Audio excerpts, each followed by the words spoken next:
সম্মাননা পদক 2026-এ ভূষিত করা হয়েছে। আসুন বাংলা সাহিত্য গবেষণা এবং ব্রিটিশ বাংলাদেশি সম্প্রদায়ের ইতিহাস সংরক্ষণে গুরুত্বপূর্ণ অবদান রাখা এই গুণী ব্যক্তিত্ব সম্পর্কে সংক্ষেপে জেনে নিন। সিলেটের রোয়াশপুরে 22 জানুয়ারি 1964 সালে জন্মগ্রহণকারী ফারুক আহমেদ একজন প্রথিতযশা গবেষক, লেখক, সাংবাদিক, গীতিকার, নাট্যকার এবং সাংস্কৃতিক সংগঠক।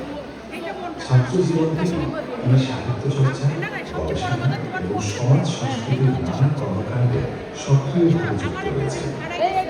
ব্রিটেনের বাঙালি অভিবাসনের ইতিহাস, জীবন সংগ্রাম ও সামাজিক বিকাশ নিয়ে দীর্ঘদিনের গবেষণার মাধ্যমে তিনি বিশেষ খ্যাতি অর্জন করেছেন। ব্রিটিশ বাংলাদেশি ইতিহাস গবেষণার অন্যতম পথিকৃৎ হিসেবে তিনি বুদাতে বাংলা অভিবাসন, সিলেটের ইতিহাস, ব্রিটিশ আমল সহ মোট 15টি গুরুত্বপূর্ণ গ্রন্থ রচনা ও সম্পাদনা করেছেন। তার গবেষণাকর্ম ব্রিটেনের বাংলা ভাষাভাষী জনগোষ্ঠীর ইতিহাস ও ঐতিহ্য সংরক্ষণে মূল্যবান দলিল হিসেবে বিবেচিত। শিক্ষাক্ষেত্রে তার অবদান বিশেষ করে উল্লেখযোগ্য।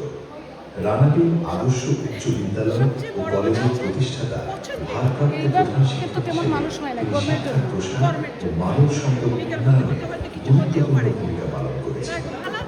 সাহিত্য, গবেষণা, সাংবাদিকতা এবং প্রবাসী বাংলা সংস্কৃতির বিকাশে অসামান্য অবদানের জন্য তিনি বাংলা একাডেমি প্রবাসী লেখক পুরস্কার 2013 এবং London Bangla press club lifetime achievement award 2026 সহ বিভিন্ন সম্মাননায়